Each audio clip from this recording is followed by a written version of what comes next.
Kita lanjutkan kembali dialog kita. Saya akan membawa Anda kembali ke masa tanggal 12, 13, 14, 15 Mei 16 tahun yang lalu. Di mana bersama saya, Mayor Jenderal Purnawirawan Kiflan Zain adalah salah satu orang yang juga menyaksikan peristiwa itu. Pak Kiflan, saya tidak bisa melihat peristiwa waktu itu. Saya tidak berada di lokasi. Anda sebagai seorang prajurit yang menjalankan tugas, tapi juga menjadi saksi mata.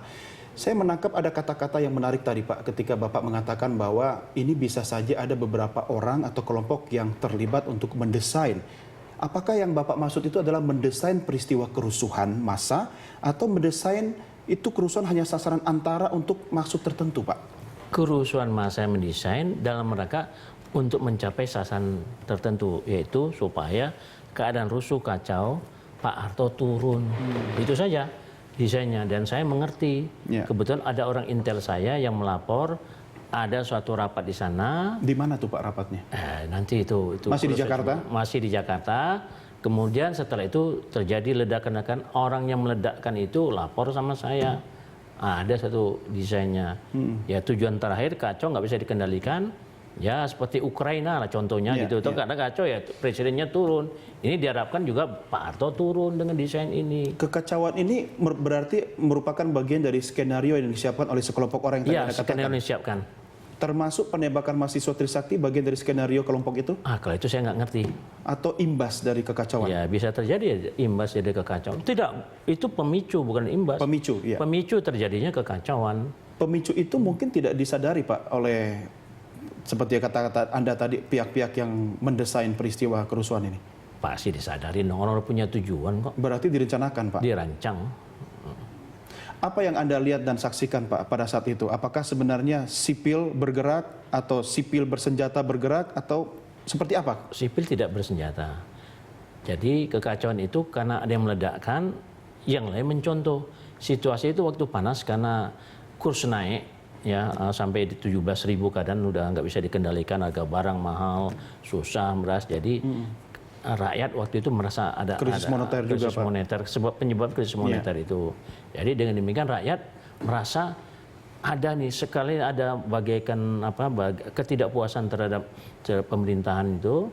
Nah, ada itu sebagaikan bagaikan rumput kering atau lalang kering, tinggal dikasih dengan bensin langsung meledak. Satu yang menggerakkan, satu yang mengerahkan, yang lain ngikut. Ya termasuk menjara di toko-toko, menjara di mall. Nggak ada saya ada pembunuhan. Saya tidak ada melihat, saya tidak mendengar waktu itu pembunuhan, dan saya tidak mendengar waktu itu ada perkosaan. Nggak ada saya mendengar, karena Intel saja juga bergerak. Intel lapangan Kostrad kan punya Den Intel yang bergerak melapor kepada Asintel, melapor kepada saya, dan ada yang perorangan lapor sama saya. Baik intelijen sipil saya kan, intelijen kan tidak harus tentara, bisa orang sipil. Ada yang melaporkan, ada begitu. Jadi dengan demikian kekacauan itu bisa terjadi karena sebabkan desain. Pak Jenderal, Anda dan teman-teman prajurit kan sudah berpengalaman dalam menangani situasi genting.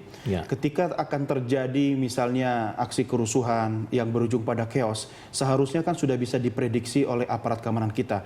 Apakah Anda dan teman-teman lain ketika itu sudah memprediksi akan terjadi seperti ini? Ya sudah jelas, Prabowo sudah tanggal 12 sudah memperhitungkan. Artinya langkah preventif sudah dilakukan dengan persiapan pasukan itu? Persiapan pasukan, ya. Dengan pengalaman di negara lain kita lihat, pemicu pertama itu demo langsung seperti di Filipina gitu tuh, arahnya kan ke presiden. Tapi kenapa ada pelarangan pengerahan pasukan kalau itu sudah bisa diprediksi Pak? Mungkin Pak Wiranto melarang itu kalau Kostrad yang mengerahkan untuk dipakai sini Kostrad, seolah kita mau kudeta gitu toh. Tapi kan tidak, kita ada rencana operasi, tanggung jawab pada Kodam, ya kita kerjakan. Jadi dengan demikian ya kita tidak berjalan sendiri, tapi atas rencana operasi yang kita ada rapatnya. Tapi dalam kondisi apa Pak ketika Kostrad bisa menurunkan pasukannya sendiri? Apakah untuk mengatasi unjuk rasa seperti yang terjadi di bulan Mei itu wajar dilakukan oleh Kostrad? Kalau kita menjalankan sendiri, desain sendiri nggak wajar. Tapi kita melaksanakan kan ada rapatnya, ada permintaan. Jadi kita nggak lakukan sendiri. Jadi kalau mungkin Pak Wiranto mengatakan itu jangan kerahkan pasukan, dilarang melalui Kasum, yaitu Fahrul Razi, itu Kasumnya dulu. Ya nggak ada lah, kita nggak lakukan kok itu. Berdasarkan itu Pak Kiflan, saya jadi bertanya-tanya, ketika situasi sudah genting, Harusnya prajurit kita memang dengan tanggap sudah mempersiapkan diri, Kodam nanti di lapangan yang mengorganisir penempatan pasukan. Tapi kalau Panglima ABRI mengetahui kondisinya, kenapa harus ada melarang penyebaran pasukan? Apakah Panglima ABRI termasuk saat itu karena jabatannya menjadi bagian dari upaya mendesain transisi politik saat itu? Oh, saya tidak berpikir ke arah sana. Saya tidak berpikir ke arah sana. Apakah didesain untuk ada ini tidak boleh kerahkan pasukan? Saya tidak berpikir ke arah sana. Saya pikir ya mungkin ya karena kalau Kosak sendiri nggak boleh bergerak karena kita memang sifatnya bukan operasional. Bukan operasional, Kita betul. pembinaan. Nanti Iya. pada waktu perang rakyat semesta ya kita operasional. Ya, toh. Nah, tapi karena ini ada keadaan chaos gini jadi makanya kita kerahkan itu. Untung kita kerahkan. Untung Prabowo memperhatikan itu. Iya. Kalau tidak tanggal 13 kita udah kerahkan setting permintaan Kodam itu di mana-mana, pasukan tidak segera saya bawa ke Jakarta sampai 14.000 orang sampai Makassar saya bawa. Chaos. Keadaan ini tambah chaos. Tanggal 13 masuk permintaan Kodam, rapat, setting di Pantai Muara, setting Tanjung Priok, setting Kelapa Gading, setting semua di Jakarta. Kurang ambil lagi sampai 14.000 orang sampai Makassar pasukan datang. Ya akhirnya 13 kacau, 14 kacau, 15 berhenti. Iya. Berhenti Bisa total. dikuasai keadaan. Bisa dikuasai keadaan.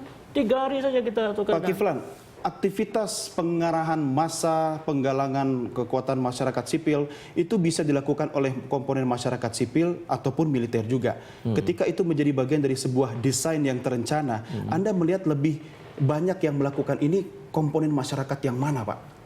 Ya, komponen masyarakat yang dipimpin orang yang tidak puas dengan pemerintahan Soeharto dinamikan nama, mereka yang tidak puas. Baik sipil ataupun militer? Baik sipil atau para pensiunan. Kalau militer nggak berani lah. Iya. Mantan ya Pak, ya, pensiunan ya. Kalau kita Ini mereka tergabung dalam satu tim. ya termasuk semacam paguyuban lah, nggak dalam bentuk organisasi. Bisa seperti itu Pak ya? Bisa dong di Saking tidak mana-mana. puasnya begitu. Bisa terjadi di mana-mana di dunia, seperti di Kolombia sekarang, seperti di Kiev, di Ukraina, di Mesir, kan bisa terjadi dong. Baik. Pak Jenderal, semakin menarik perbincangan kita break lagi Pak, kita akan lanjutkan di segmen berikutnya. Iya. Pemirsa, kami segera kembali, tetap bersama kami.